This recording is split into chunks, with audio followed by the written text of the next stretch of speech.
네, 안녕하세요. 반갑습니다. 큰 박수로 맞이해 주셔서 감사합니다. 네, 보고 싶었습니다. 제가 더 드림 사랑의 교회가 처음 준비될 때 개척 기도 모임 때도 곁에서 지켜보았고, 이상훈 목사님과 같이 이렇게 개척 멤버들이 함께 이곳에서 설립 예배 드릴 때도 같이 와서 저도 축하를 드리고, 또 위임 예배 때도 같이 왔었는데, 언제나 올 때마다 이렇게 따뜻하게 맞이해 주시고 인사해 주시고, 또 교회 분위기가 너무 좋고 계속 부흥되는 그러한 것을 이렇게 곁에서 지켜보면서 너무 와보고 싶었는데, 이렇게 기회가 돼서 불러주신 이상훈 담임 목사님과 또 모든 당회원분들, 그리고 우리 성도님들 만날 수 있게 돼서 너무 반갑습니다. 언제나 이상훈 목사님은 늘 본을 보여주셨던 것 같아요.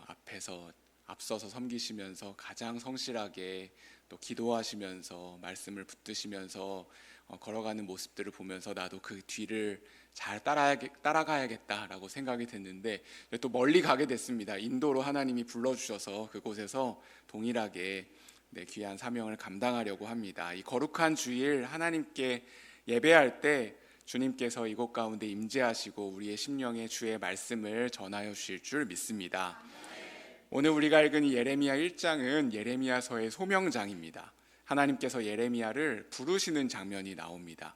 예레미야가 부름을 받을 당시 역사적 상황들을 살펴보면 굉장히 불확실하고 불안정한 상황이었습니다.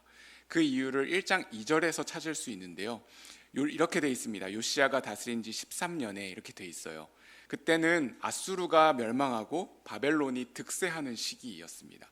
그러면서 이 아수르를 도왔던 애굽, 이집트도 점차 패권을 내어주는 그러한 시기였습니다. 그러니까 이 유다 백성들은 아수르와 이집트와 새롭게 떠오르는 바벨론의 그 사이에서 있었습니다. 그 엄청난 변화와 흥망성쇠의 격변의 시기를 보내고 있는 상황 속에서 지금 이 예레미야가 소명을 받고 있는 것이죠. 세상이 급변하고 그야말로 역사적인 변혁기 속에서 하나님의 백성들의 앞으로의 운명은 어떻게 될지 한치 앞도 알 수 없는 그 시대에 하나님께서 예레미야를 부르십니다. 1장 3절을 보니까 유다의 왕 여호야김 시대부터 요시야의 아들 시드기야까지 이렇게 되어 있습니다. 유다 땅에서도 왕이 세워지고 또 왕이 폐위되고, 왕이 세워지고 그 엄청난 힘과 권력을 가졌던 왕이 역사의 뒤안길로 사라지는 그 일을 반복하는 가운데 하나님의 사람 예레미야가 선지자로 부름을 받아서 귀한 사명을 감당했던 것이죠.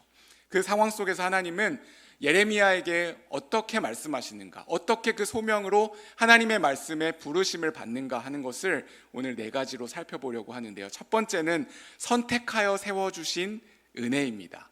우리 같이 한번 따라해 볼까요? 선택하여 세워주신 은혜. 네, 감사합니다. 오늘 본문 5절에 이렇게 나와요. 내가 너를 모태에 짓기 전에 너를 알았고, 내가 배에서 나오기 전에 너를 성별하였고, 너를 여러 나라의 선지자로 세웠노라. 이렇게 말씀하십니다. 하나님께서 예레미야에게 뭐라고 말씀하시나요? 내가 너를 알았다. 이렇게 말씀하시는 거예요. 내가 너를 성별하였다. 이렇게 말씀하시는 것입니다. 너무 놀라운 말씀 아닙니까? 알았던 시점이 언제라고 말씀하고 있어요? 여기 이 말씀에 자세히 보니까 모태 짓기 전에 너를 알았다 이렇게 말씀하는 거예요. 성별해 주신 시점이 너의 출생 전이라고 말씀하고 있는 것입니다. 여러분이 잘 아는 찬송가 90장 있죠. 주 예수 내가 알기 전 날 먼저 사랑했네. 그 크신 사랑 나타나 내 영혼 거듭났네. 우리는 내가 하나님을 알았다고 생각합니다. 내가 하나님을 믿었다고 생각하죠. 그런데 주님의 말씀은 다릅니다. 너가 나를 알기 전 내가 먼저 너를 알았다. 내가 먼저 너를 보았다. 내가 너를 먼저 선택했고 너를 성별했다. 이렇게 말씀하시는 것입니다. 언제부터요? 모태 짓기 전이라고 말씀해요. 주님이 우리를 선택하시고 세워주신 것은 우리의 작은 시간의 개념 속에서는 다 담을 수 없는 하나님의 크신 사랑이 있는 것이죠. 저는 더드림 사랑의 교회가 하나님이 예비해 주셨다고 생각을 해요. 이상훈 목사님께서 개척 준비를 하시면서 저를 차에 태워 주시고 함께 동천동에 갔었습니다. 그리고 아시는 분은 아시겠지만 주황색 건물을 보여주시면서 기도해 달라고 하셨던 적이 있어요. 근데 그곳에 하나님이 그곳을 막아주셨죠. 그래서 더사랑의 교회에서 이상훈 목사님께서 고별 설교를 하시면서 전해주셨던 말씀이 아직도 명확하게 생각이 납니다. 막아주신 은혜예요. 막아주신 은혜. 막아주신 은혜. 그래서 제가 오늘 저의 설교 제목도 비슷하게 지은 거예요. 사명 주신 은혜.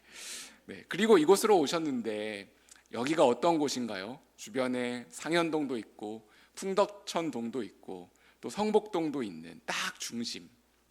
그런데 그 다음이 더 중요해요. 이상훈 목사님께서 늘 이곳에서 생수 전도를 하셨던 곳이에요. 이게 우연이 아닌 거죠. 하나님이 예비해 주신 것입니다. 여기 계신 성도님들도 마찬가지입니다. 더드림 사랑의 교회를 예비해 주시고 이상훈 목사님을 예비해 주시고 귀한 성도님들을 예비해 주시고 때가 참에 하나님께서 이곳에서 만나서 함께 신앙생활할 수 있도록 하나님께서 예비해 주신 것이죠. 주님께서 오늘 우리에게 이렇게 말씀하시는 줄 믿습니다. 내가 너를 알았다. 내가 너를 성별했다. 그리고 내가 너를 선택하여 세웠다. 말씀해 주는 줄 믿습니다.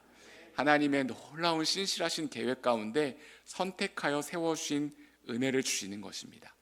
첫 번째가 선택하여 세워주신 은혜라면 두 번째는 부족함 가운데도 베풀어 주신 은혜입니다. 그렇게 하나님의 부름을 받은 예레미야의 첫 반응을 6절에서 찾을 수 있는데요. 우리 6절 말씀 함께 읽어보겠습니다. 시작. 내가 이르되 슬프도소이다. 주 여호와여 보소서. 나는 아이라 말할 줄을 알지 못하나이다. 네, 나는 아이라 말을 할 줄 모릅니다. 세 번역으로 보니까 더 리얼해요. 나는 아직 어립니다. 이렇게 돼 있어요. 지금 이렇게 반응하고 있는 것이죠. 하나님, 저는 아직 아이라 어립니다. 사실 하나님께서 부르실 때 처음부터 네, 충성, 알겠습니다. 제가 충성하겠습니다. 헌신하겠습니다. 순종하겠습니다. 이런 사람은 성경에서도 잘 찾아볼 수 없어요. 모세를 한번 생각해 보세요. 하나님께서 모세에게 처음 소명을 주실 때, 부르실 때 어떻게 모세가 반응했나요? 주여, 보낼 만한 자를 보내소서. 저는 입이 둔하고 뻣뻣해서 말을 할 줄 모릅니다. 저 아니에요. 저 못해요. 저 부족해요. 기드온도요, 처음에 하나님이 찾아오셨을 때 뭐 하고 있었어요? 두려워서 떨어서 포도즙 틀에서 막 이렇게 있을 때 하나님이 찾아오셔서 뭐라고 말씀하시나요? 기드온에게 큰 용사요. 지금 큰 용사의 모습이 아니거든요. 숨어 있었어요. 근데 큰 용사요, 하나님께서 너와 함께 계시도다.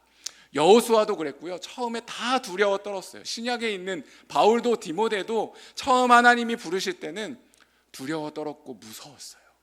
저도 그랬어요. 하나님께서 저를 부르실 때 네, 헌신하겠습니다 하면 좋겠지만 주여, 저는 아직 아닌 것 같아요. 부족해요. 이랬었던 것 같아요. 그런데 그럼에도 불구하고 하나님이 찾아오셔서 놀라운 은혜를 베풀어 주시는 것입니다. 이 예레미야의 반응이 너무 이해되지 않습니까? 하나님, 저는 아직 어려요. 저는 지난 20년 동안 한국교회에서 부교역자로 섬길 수 있었습니다. 그런데 늘 느끼는 것은 무엇이었냐면 제가 부족하다는 거예요. 근데 하나님께서 그 부족함 가운데서도 은혜를 채워주시더라고요. 영국의 저명한 신약학자 알렉스더 맥그라스가 이런 책에서 이런 얘기를 했습니다. 우리의 인생은 처음엔 산책과 같아서 그냥 산책처럼 시작을 했는데 막상 살아보니 매일 뛰어야 하는 그런 마라톤과 같은 것이 우리의 인생이다, 이렇게 썼어요. 근데 정말 맞는 것 같지 않나요? 저도 처음에 사역을 시작할 때, 전도사로 사역을 시작할 때 이렇게 계속 뛰어야 하는지 모르고 산책처럼 시작했어요. 모르고 시작했어요. 그런데 해보니까 계속 달려야 하는 거예요. 인격적으로, 지성적으로, 영적으로 늘 부족한 것 투성이었습니다. 그런데 시간이 지나고 깨닫는 것이 있어요. 아, 성도님들께서 정말 많이 기다려 주셨던 거구나. 정말 많이 사랑해 주셨던 거구나. 며칠 전에는 하나님이 저에게 그런 마음을 명확하게 해주셨어요. 윤영아, 너를 키운 건 권사님들의 기도야. 권사님들의 기도와 사랑이 저를 키워주셨다는 것을 기도하면서 너무 많이 느꼈어요. 그렇지 않나요? 권사님들뿐만 아니라 장로님들, 집사님들, 모든 성도님들이 저의 연약함을 다 그냥 받아주시고 기다려주시고 또 귀하게 여겨주셨던 것이죠. 하나님이 저의 그릇보다 훨씬 더 큰 놀라운 만남의 축복을 허락해 주셨어요. 제가 처음 사역했던 또 저의 고등부 대학부 지도 목사님이셨던 이규현 목사님, 또 그 다음 사역진 김승우 목사님, 또 지금 사역하고 있는 더사나의 교회 이인호 담임 목사님, 또 신대원에서 김창훈 교수님, 그리고 더사나의 교회에서 수많은 부교역자들을 만났지만 특별히 이상훈 목사님, 하나님께서 동역하면서 함께 만나게 해주신 모든 분들, 특별히 부서를 맡을 때는 부서장님, 또 장로님, 권사님, 그분들이 저를 사랑으로 대해주시면서 여기까지 오면서 확신하게 된 게 딱 하나 있어요. 하나님은 우리 인생을 축복해 주시기를 원하는데 어떻게 축복해 주시냐면 만남을 통해서 축복해 주시는구나 라는 확신이 들었어요. 하나님은 저에게 만남의 축복을 허락해 주셨습니다. 우리의 모두에게도 마찬가지예요. 하나님께서 만남의 축복을 허락해 주시는 것이죠. 그런데 40대가 지나고 나서 어느 날 그런 생각을 했어요. 하나님이 저에게 이런 만남의 축복을 주셨는데 나도 이제는 그런 존재가 되어야 하지 않을까? 저렇게 좋은 믿음의 동역자들, 또 선배님들, 담임 목사님을 만나게 해주셨는데 이제 나도 그런 존재가 되어야 하겠다라고 하는 때쯤에 하나님께서 저를 해외 선교를 이렇게 불러주셨어요. 이제 인도에 가서 그런 존재가 되고 싶어요. 여기에 마침 세계 지도가 있는데요. 인도가 요쯤 되는 것 같아요. 요쯤. 인도가 되게 크거든요. 그 중에 저는 남쪽에 벵갈루루라고 하는 도시인데요. 점 하나로 표시될 수 있을 것 같아요. 요쯤 될 것 같습니다. 요쯤. 여러분들이 만왕의 왕 그 임예송 찬송할 때 온 세상 가운데 왕 되신 주님께서 이 벵갈루루도 다스려 달라고 같이 기도하는 마음으로 또 해외 선교를 위해서 기도해 주실 때 벵갈루루를 위해서도 기도해 주시면 너무 큰 힘이 될 것 같습니다. 오래된 도예 기법 중에 칸축이라고 하는 기법이 있어요. 대부분의 유물들이 이렇게 오래된 도자기 같은 게 발견이 되면 그걸 막 정교하게 이어붙이려고 하잖아요. 근데 이 칸축이는 일본의 아주 오래된 1000년이 넘는 도예 기법인데 이 유물 같은 게 딱 발견이 되면 그 사이를 사진 한번 띄워주시겠어요? 그 사이를 금으로 이렇게 채우는 거예요. 그래서 새로운 피조물이 되게 새로운 도예가 될 수 있도록 이렇게 금으로 채우는 것입니다. 근데 하나님의 방법이 이와 같은 것 같아요. 나의 연약함, 나의 부족함, 나의 결핍, 정서, 경제적 어려움, 그래서 하나님 나는 못해요, 나는 어려요, 나는 부족해요 하는 마음이 들 때 그 생각을 나홀로 가지고 있으면 부족한 채로 끝나는 거지만 그 부족함을 가지고 하나님 앞에 나아가면 주님은 더 놀라운 은혜로 채워주셔서 새로운 걸작품으로 빚어주시는 것이죠.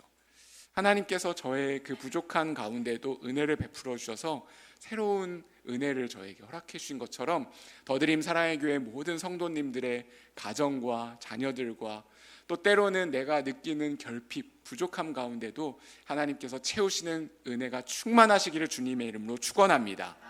첫 번째는 선택하여 세워주신 은혜고, 두 번째는 부족함에도 베풀어 주신 은혜라면, 세 번째는 말씀으로 채워주신 은혜입니다. 오늘 본문 7절 말씀에 이렇게 말씀합니다. 자신이 부족하다고 고백하는 예레미야에게 하나님께서 이렇게 말씀하십니다. 같이 읽어볼까요? 시작. 여호와께서 내게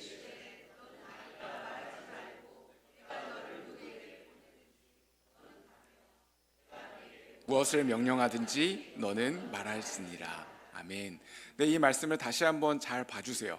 여기 말씀에 보면 너는 말하지 말고 이렇게 돼 있어요. 너는 아이라 말하지 말라. 그리고 그 다음에 보면 너는 무엇을 명령하든지 말할지니라. 그러니까 말하지 말고 말해라 이렇게 말씀하는 거예요. 무엇을 말하지 말라는 거예요? 너의 스스로의 생각을 말하지 마라.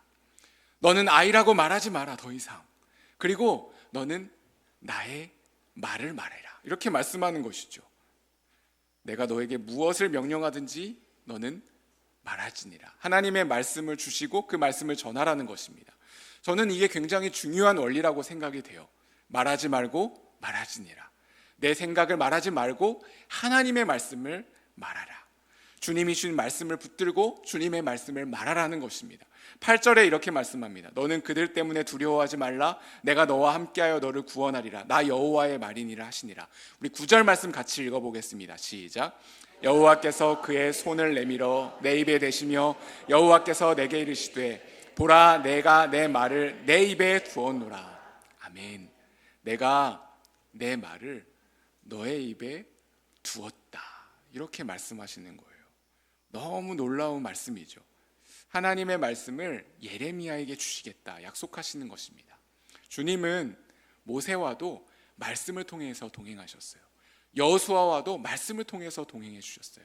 여기 예레미야에게도 내가 내 말을 너의 입에 두겠다 이렇게 말씀하세요. 주 안에 사랑하는 성도 여러분, 하나님의 말씀은 반드시 이루어집니다. 예수님께서 베드로를 부르실 때를 생각해 보세요. 나를 따라오라. 내가 너로 사람을 낳는 어부가 되게 하리라 하셨죠. 베드로는 잘 아시는 대로 너무나 연약했습니다. 늘 실패하고 절망하고 쓰러지고 배반하고, 그럼에도 불구하고 예수님의 첫 말씀대로 베드로의 인생은 사람을 낳는 어부가 됐어요. 말씀대로 이루어지지 않았다면 베드로는 평범한 어부로 물고기는 많이 잡았을 수 있을 것 같아요. 그런데 사람을 낳는 어부는 하나님의 말씀을 통해서 이루어지는 것이죠. 우리의 인생을 향해서도 마찬가지예요. 내 마음속에 올라오는 여러 가지 생각들이 있죠. 부정적인 말들, 생각들. 그래서 그것을 내려놓고 십자가 앞에 내려놓고 하나님의 말씀을 붙드는 것이 너무 중요한 것 같아요. 그래서 이 시간 좀 연습해 보면 좋을 것 같아요. 주일 예배이지만 저를 따라서 여러분의 손을 마음에 이렇게 대시고 같이 한번 이렇게 믿음으로 고백해 볼까요? 나는 할 수 있습니다. 나는 주님 안에서 할 수 있습니다. 잘 될 것입니다. 주님 안에서 잘 될 것입니다. 가능합니다. 주님 안에서 가능합니다. 하나님께서 나를 축복해 주실 것입니다. 마지막으로 이렇게 고백할까요? 하나님께서 나를 굳세게 하실 것입니다. 네, 아멘. 그렇기 때문에 사랑하는 성도 여러분, 하나님의 말씀이 선포되어지는 이 예배의 자리야말로 우리가 최우선적으로 사수해야 할 너무 중요한 자리예요. 매 주일마다 강단에서 흐르는 선포되는 하나님의 약속의 말씀을 붙들고 한 주 한 주를 살아갈 때 그 말씀이 우리에게 굳세게 힘이 되어 그 말씀이 우리의 인생에 이루어지는 줄 믿습니다. 하나님의 말씀이 선포되어지는 곳을 꼭 사모하면서 나아가시는 우리 더드림 사랑의 교회 성도님들 다 되시기를 주님의 이름으로 축원합니다. 1:1 양육, 또 제자반, 그리고 하나님의 말씀을 함께 나누는 다락방, 이러한 모임들이 너무나 중요한 이유는 그 어떤 것보다 하나님의 말씀이 영원하기 때문이죠. 풀은 마르고 꽃은 시들지만 주의 말씀은 영원한 줄 믿습니다. 제가 보니까 더드림 사랑의 교회는 매월마다 그 말씀을 암송하시는 것 같아요. 너무 좋은 것 같아요. 그 말씀을 아침마다 또 저녁마다 묵상하시면서 내 입에 두신, 내 입에 암송하게 하시는 하나님의 말씀이 그대로 이루어지는 은혜가 우리 성도님들 가운데 가득하시기를 주님의 이름으로 축원합니다. 첫 번째는 선택하여 세워주시는 은혜, 두 번째는 부족함 가운데도 베풀어 주시는 은혜, 세 번째는 말씀으로 채워주신 은혜라면 마지막 네 번째는 사명 주신 은혜입니다. 오늘 본문에 주님께서 이렇게 말씀하시는데요, 5절을 개역 한글판으로 보면 이렇게 말씀합니다. 내가 너를 열방의 선지자로 세웠노라. 7절에도 보면 내가 너를 누구에게 보내든지 너는 가며. 우리 10절 말씀을 함께 읽어보겠습니다. 시작. 보라 내가 오늘 너를 여러 나라와 여러 왕국 위에 세워 내가 그것들을 뽑고 파괴하며 파멸하고 넘어뜨리며 건설하고 심게 하였느니라 하시니라. 아멘. 하나님께서는 우리에게 사명을 주십니다. 그냥 나만 구원받고 끝, 이게 아니라 하나님께서 선택하여 세워주시고 부족함 가운데도 은혜로 채워주시고 말씀으로 채워주시는 이유가 무엇이에요? 이 어두운 세상 가운데 하나님의 그 진리와 사랑을 가르쳐 주시기 위함입니다. 우리를 축복의 통로로 삼아 주셔서 예레미야 선지자를 통해서 유다뿐만 아니라 온 이스라엘 그리고 세상의 열강 가운데 주의 말씀을 허락하신 것처럼 우리 더드림 사랑의 교회를 향한 하나님의 특별한 부르심이 있는 줄 믿습니다. 이 시대적 사명이 있는 줄 믿습니다. 예레미야서를 뒷부분을 자세히 보시면 진짜 하나님의 말씀을 그대로 허락해 주십니다. 아수르를 향해, 바벨론을 향해, 이집트를 향해, 온 세계와 열방을 향해, 여기 있는 이 벵갈루루가 인도가 점으로 표시되는 것처럼 하나님의 놀라운 역사는 온 땅의 주님 되시는 하나님의 말씀으로 이 세상을 통치하고 다스리시는 줄 믿습니다. 예레미야에게 그렇게 말씀하시는 거예요. 너를 열방의 선지자로 세워놓으라 말씀하시는 것이죠. 저는 원래 꿈이 선교사였습니다. 고등학교 때부터 선교의 비전을 품고 사역도 하고 지금까지 왔습니다. 하나님께서 저를 선교로 이렇게 준비시켜 주시면서 이 예레미야 1장 말씀으로 저에게 큰 도전을 주셨어요. 너를 열방의 선지자로 세워놓으라. 살아계신 하나님은 선교하시는 하나님이신 줄 믿습니다. 하나님의 사역의 범위는 유대 땅을 넘어 온 땅인 줄 믿습니다. 하나님은 자기 백성들을 책임지시지 못하는 무능하신 하나님이 아니십니다. 여러 나라의 선지자로 세우셨다 말씀하셨는데 그렇습니다. 주님은 온 땅의 주이십니다. 열방의 왕이십니다. 전 우주를 그분의 주권 아래 다스리시고 통치하시는 하나님이십니다. 제가 PPT를 가지고 왔는데요. 한번 띄워주시겠습니까? 이게 잘 작동이 되면 좋겠습니다. 네, 이게 저 중학교 2학년 때 세례받는 장면입니다. 네, 여러분이 보시기에 왼쪽이 저고요. 오른쪽이 그때는 친구였지만 지금은 제 아내가 된 신진희 선교사입니다. 둘 다 중2 때고요. 다만 이제 목사님이 김인중 목사님이세요. 저희 모교회는 안산 동산교회이고 김인중 목사님께서 저희에게 세례를 베풀어 주실 때 계절이 달랐던 것 같습니다. 제가 받았을 땐 겨울, 제 아내는 여름에 받았던 것 같아요. 그렇게 은혜를 받고 청소년 시기에 선교사의 꿈을 품게 됐습니다. 저는 안산 동산 교회에서 세운 동산 고등학교 크리스찬 학교인데요. 여기서 2회 졸업생으로 다니면서 제 친구들에게 영향을 많이 받았는데요. 한 번은 제 친구가 이렇게 질문하는 거예요. 너는 꿈이 뭐야? 그때 제가 꿈이 없었거든요. 난 꿈 없는데? 그러면서 제가 궁금해졌어요. 너는 뭔데? 그랬더니 그때 그 친구가 나는 꿈이 선교사야 라고 할 때 선교사라는 단어가 제 마음에 들어왔습니다. 그리고 그때부터 믿음의 친구들 또 믿음의 선생님들의 영향을 받아서 선교의 꿈을 품고 있었습니다. 그리고 이제 청년 때 제 대학교 1학년 때 처음으로 단기 선교 갔던 곳이 인도였어요. 타지말 앞에서 찍었는데요. 안산 동산교회 대학부 40여 명의 형제 자매들이 함께 단기 선교를 하면서 뉴델리로 들어가서 인도 전체를 트립을 했는데요. 제가 어디 있냐면 여기 노란색. 네, 요게 저고요.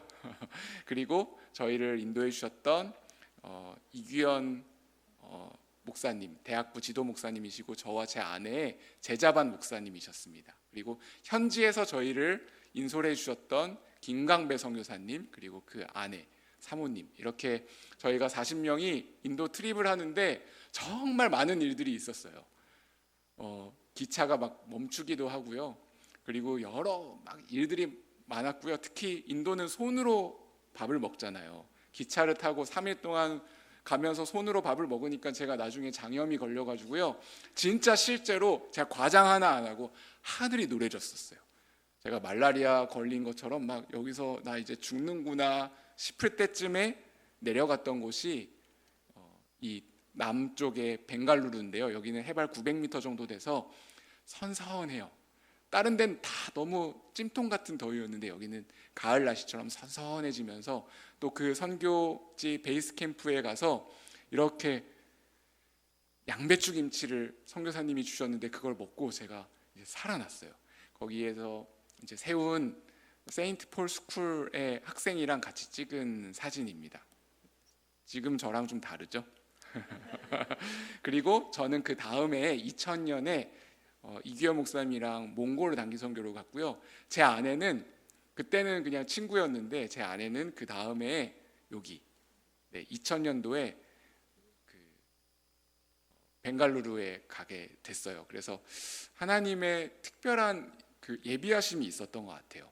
그리고 이때 선교사님이 뭐라고 도전해 주셨냐면 20대 11조를 하나님께 드려봐라. 그래서 제 아내랑 그 몇몇 자매들이 헌신해서 2004년에서 2005년도에 1년 안산 동산교회에서 정식 파송된 단기 선교사로 방글라데시로 갑니다. 그리고 제가 이 모습에 반해서 예쁘기도 했지만 믿음이 대단해서 그때 좋아하게 되면서 방글라데시 갔다 와서 대시해서 그리고 결혼을 하게 된 거예요. 제일 행복했을 때가 언제냐고 물어보면 이때라고 얘기해요. 실제로 표정이 제일 행복해 보여요. 모든 사진이. 방글라데시에서 빈민학교 또 선교사님을 도우면서 사역을 하면서 이때 기도하면서 장기 선교사로 헌신을 합니다. 그리고 결혼을 하고요. 이제 그 비전에 순종하며 나아가려고 합니다. 저는 은혜동산교회에서 7년, 제가 분립개척 멤버로 안산 동산교회에서 분립개척한 교회에 가봤기 때문에 이 분립개척한 게 무엇인지 저는 알아요. 개척 준비 기도회 때부터 제가 기타 메고 13명 모였을 때부터 시작해서 저희가 처음 파송될 때는 80명의 성도님들이, 그리고 7년 동안 한 1000명 정도 되는 교회가 돼서 그곳에서 초등부 또 청년부 찬양인도 이런 사역들을 감당을 했습니다. 그리고 분당 할렐루야 교회에서 청소년 사역, 그리고 더 사랑의 교회에서 목양 사역으로 지금 9년 차, 이제 만 9년 사역을 하게 됐습니다. 제가 딱 20년 전의 모습이에요. 가운데 이규현 목사님이 계시고 제가 바로 그 왼쪽에 있는데요. 네, 이때는 젊었죠. 지금은 너무 많이 나이가 든 것 같은 생각도 들기는 하는데, 그러나 조금이라도 제 젊음이 있을 때 하나님께 제 헌신을 드리고 싶은 마음입니다. 어린이 사역을 처음 했었는데요. 어린이 사역을 할 때는 제가 제자훈련을 통해서 변화가 됐기 때문에 저도 어린이 사역하면 어린이 제자훈련, 그래서 수료하면서 서울랜드 놀러 갔었고요. 요즘은 서울랜드 못 가요. 너무 많이 가서 가면 어지러워요. 그리고 어린이 이제 제자훈련하면서 수료 기념 사진, 또 청소년 사역할 때는 청소년 제자훈련, 그리고 재미있게 사역을 열심히 했고요. 더 사랑의 교회에서 인도함을 받아서 어른 제자훈련도 계속했습니다. 이거는 교역자 수련회 때인데요. 이상훈 목사님께서 선임으로 계실 때 저희가 같이 이렇게 강릉으로 교역자 수련회 가서 이인호 목사님과 컬링하고 같이 사진을 찍었는데 너무 재미있던, 그리고 너무 은혜로운 시간이었고요.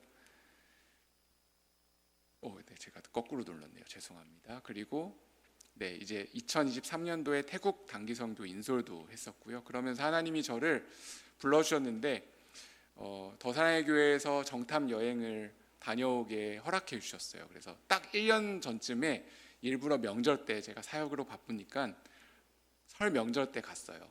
처음으로 갔던 곳은 몽골이었습니다.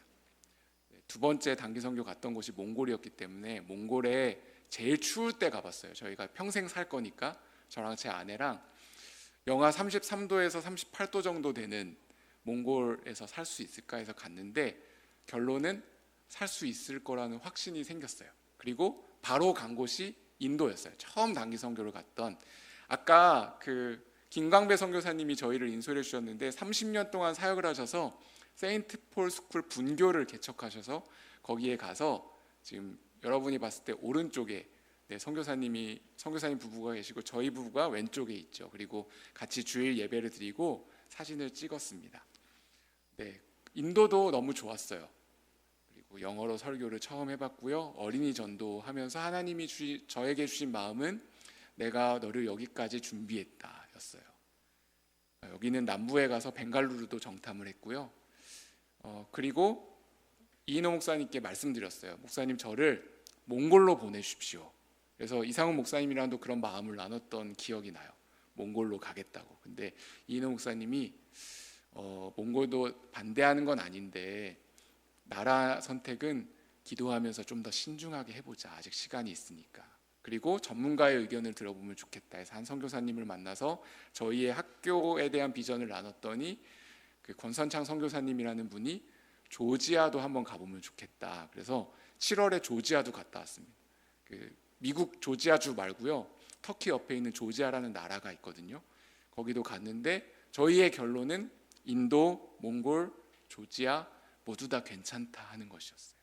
그런데 몽골은 점점 하나님이 마음속에서 이렇게 작게 해주시고, 조지아는 가면 좋고 정말 선교가 필요한 곳이지만 언어가 40대가 하기에는 너무 어려운 넘사벽이었어요. 그리고 기도하면서 제발 처음 마음으로 솔직하게, 하나님 인도만은 가지 않게 해주세요. 너무 힘들어요. 하늘이 노래졌었어요. 저 아니에요. 이랬던 인도가 점점 더 품어지면서 인도의 영혼을 사랑하게 되고, 주님이 그곳으로 저희를 인도해 주셨어요. 인도를 해주셨습니다. 인도는 인구가 14억 5천만 명이에요. 전 세계 인구의 7분의 1이 여기에 살고요. 이것도 통계상 잡힌 거지 사실 더 많을 거라고 추측을 합니다. 중국을 추월한 지 이미 넘어섰고요. 그리고 인구 비율을 보면 청년들과 아이들이 엄청 많죠. 그러니까 정말 선교가 필요한 곳이에요. 힌두교가 80%, 이슬람교가 14%, 기독교가 2.3%밖에 되지 않고 시크교 및 기타입니다. 신비의 나라이면서 동시에 불교의 원산지이기도 하고 힌두교가 생긴 곳도 바로 이 인도이고, 인도는 정말 선교가 필요한 곳입니다. 그래서 여러분들이 많이 기도해 주시면 좋겠고, 그리고 이제 저희 교단 선교부에서 훈련을 받는 모습입니다. 하나님께서 너무 좋은 훈련 원장님도 만나게 해주셨고, 동기들도 만나게 해주셨고, 이건 인도 패밀리 나잇입니다. 인도 옷 입고 커리를 함께 만들어서 같이 나누면서 인도를 위해서 기도하는 시간도 가졌고요. 그리고 해외 정탐 훈련, 여기는 인도네시아입니다. 인도네시아에는 이상훈 목사님께서 첫 주에 말씀 전해주신 것처럼 회교권입니다. 그래서 이슬람이 지배적인데 여기 가서도 하나님의 마음을 느낄 수 있었습니다. 저희를 세례를 베풀어 주셨던 김인중 목사님께 톡을 드렸더니 집으로 와라. 그래서 저희 부부를 위해서 안수기도를 해주시는데 막 너무 열정적이신 분이거든요. 그래서 저희 머리가 막 흔들릴 만큼 축복기도를 해주셨어요. 작년 가을 명절 때입니다. 그리고 김수은 목사님, 또 이인호 목사님, 귀한 동역자들을 통해서 하나님이 저를 이렇게 빚어주셨어요. 저희를 위해서 기도해 주실 때는 저희의 비전은 4가지입니다. 제일 첫 번째는 학교 사역입니다. 어린 아이들부터 복음적 정신을 가지고 아이들을 키울 수 있도록 학교를 세우고, 또 제가 20년 동안 사역을 했던 게 제자훈련이었기 때문에 인도 현지인들을 제자로 키우는 사역을, 이 2가지를 중점적으로 하려고 하고요. 그리고 교회 사역과, 그리고 나중에 제가 한 20년 정도 후에는 인도 현지인들이 열방을 향해서 나아갈 수 있도록 선교회까지, 이렇게 저희가 비전을 품고 나아가려고 합니다. GMS라는 곳에서 선교사 임명을 지난 1월 9일 날 받았고요. 이제 파송되면 처음엔 적응하고 언어와 문화를 하고, 그리고 씨 뿌리는 단계, 자라는 단계, 열매 맺는 단계까지 장기적 플랜을 가지고 나아가려고 합니다. 2월 7일 날 금요일 저녁 때 더사랑의 교회에서 파송 예배를 드리고 2월 13일 날 벵갈루루로 향하는데요. 저희의 여정을 위해서 기도해 주시면 감사하겠습니다. 말씀을 준비하면서 더드림 사랑의 교회도 여기까지 오면서 정말 많은 일들이 있었을 것 같다라는 생각이 들면서 이 시가 떠올랐어요. 대추 한 알이라는 시인데요. 장석주 시인의 대추 한 알, 제가 한번 읽어드릴게요. 저게 저절로 붉어질 리는 없다. 저 안에 태풍 몇 개, 저 안에 천둥 몇 개, 저 안에 벼락 몇 개. 여기까지 사명을 감당하시면서 오신 더드림 사랑의 교회 성도 여러분, 교회에도 그렇고요, 우리 인생에도 그렇고 가정에도 그렇고 정말 많은 일들이 있죠. 그 대추가 무르익기까지, 아름다운 열매가 맺기까지 사실은 정말 많은 일들이 있는 것입니다. 근데 그럼에도 불구하고 하나님은 사명 주신 은혜를 통해서 우리를 빚어가시는 거죠. 우리에게도 하나님이 사명을 주십니다. 우리의 가정 속에서, 또 회사에서, 우리를 부르신 삶의 자리에서 주님의 빛되어 소금되어 나아갈 때, 때로는 자녀들을 키우면서 막 힘들 때 있잖아요. 이 아이가 막 속색일 때, 그때도 인내하면서 우리 엄마들 그 양육을 하는 그것 자체가 귀한 사명인 것이죠. 교회를 섬기면서도 마찬가지입니다. 교사로, 순장으로, 중직자로 안내를 하면서 주차 봉사를 하면서 우리를 부르신 그 자리에서 충성하며 부족하지만 하나님의 말씀을 붙들고 살아가는 그 모든 순간순간들이 다 아름다운 열매로 무르익어져서 우리의 인생이 하나님의 은혜 가운데 빚어지는 줄 믿습니다. 여기까지 사명 감당해 오신 더드림 사랑의 교회 성도 여러분, 주님이 우리의 인생에 주신 사명 붙들고 나아가는 길은 너무나 복되고 행복한 길입니다. 하나님을 섬길 수 있다는 것은 정말 행복한 길이에요. 이인호 목사님께서 그렇게 말씀하신 적이 있습니다. 우리가 천국에 가면 천국에 검색대가 있다는 거예요. 천국 검색대. 우리가 해외에 나가려고 할 때 비행기를 탈 때 다 들고 탈 수 없잖아요. 그래서 다 내려놓고 스캔해서 이렇게 들어가면서 삐 소리 나면 못 들어가잖아요.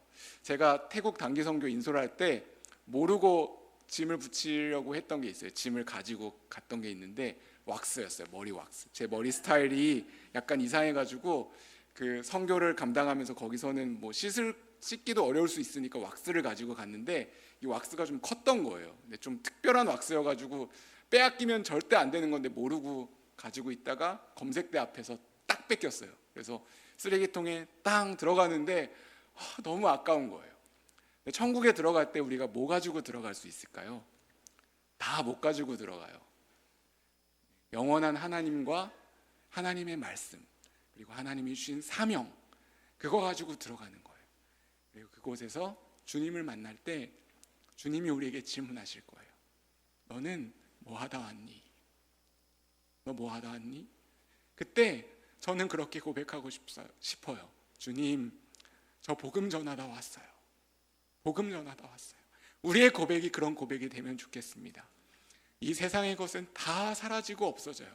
근데 영원한 하나님과 영원한 하나님의 말씀, 그리고 하나님이 우리에게 주신 사명, 그거 붙들고 한 걸음 한 걸음 걸어가면 온 세계 열방 가운데 왕 되신, 주 되신 하나님께서 우리를 잘했다, 착하고 충성된 동아, 이렇게 말씀하실 줄 믿습니다.